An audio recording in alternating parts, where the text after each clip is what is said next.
In this DIY video, we transform this built-in cabinet DIY style. We're going to show you all the steps. This is part 1. It's prep, sand and prime. This video is brought to you by Plascon Paint Expert Stores and Hamilton's. So it starts off with a consulting session here with my client Lizelle, and she's just telling me that she really wants more storage. She doesn't mind some parts not being painted, and I put together this mood board and she gave the go-ahead. So let's get prepping. Of course, to prep we have to clear the space. We want a cool, clean space to work with for the next couple of days. Lizelle helped me every step of the way. She was eager and keen to learn some new DIY skills, and she wasn't shy to roll up her sleeves and get stuck in. Here I am removing the knobs and some of the hardware before we get started and keeping them in a safe place because I'm definitely going to use them later.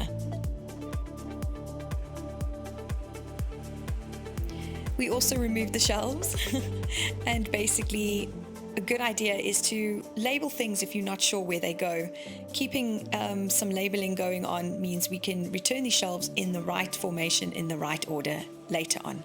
So we're just protecting Lizelle's floors with the Hamilton's Super Soaker mat. I love how reusable it is, and it's really great to catch all those paint spills and any dust that we're going to be creating in the room. So now we're going to sand after we prepped. I'm using sandpaper from Hamilton's with the block sander, and I'm using an electrical sander as well. So this is called scuff sanding, and what we're going to do is just sand down the whole unit in every area. This is going to prep it for priming. So let's get sanding. So scuff sanding is you don't have to do it perfectly, just enough to remove the sheen and to remove the top layer of whatever is on this cabinet, and that way the primer will be sure to stick to it at a later stage.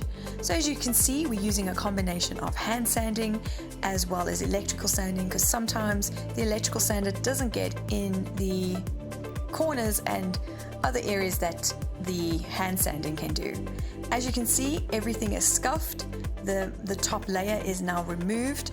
I'm just wiping it with a cloth, and it might look glossy, but that is because the cloth is damp and I'm just wiping the dust.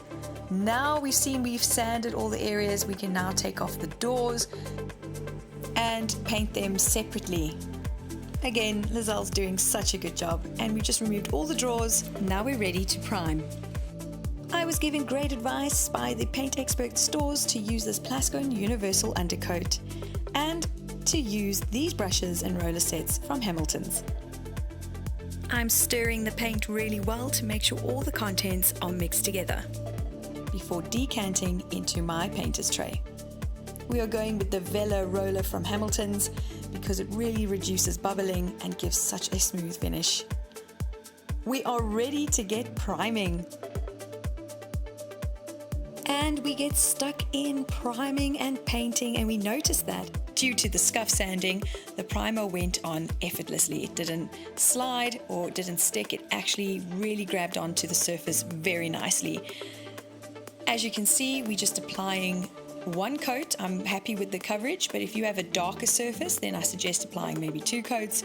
But 1 coat was sufficient as long as we just have a good foundation before applying the top coat.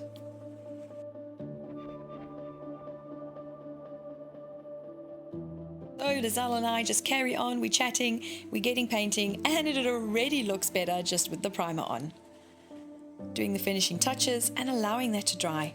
And then, as I mentioned, we painted all the cabinets and cupboards and drawer faces with the same universal undercoat by Plascon.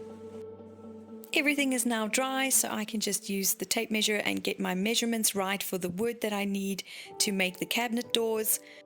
Because, as I mentioned before, Lizelle definitely wants more storage for all her things behind closed doors. So that's all coming in part 2 of this room makeover. Remember to subscribe and stay tuned because I'm going to show you the top coat, the color, the finishing touches, and everything that we did together. So thanks for watching, keep smiling and DIYing, and watch out for part 2.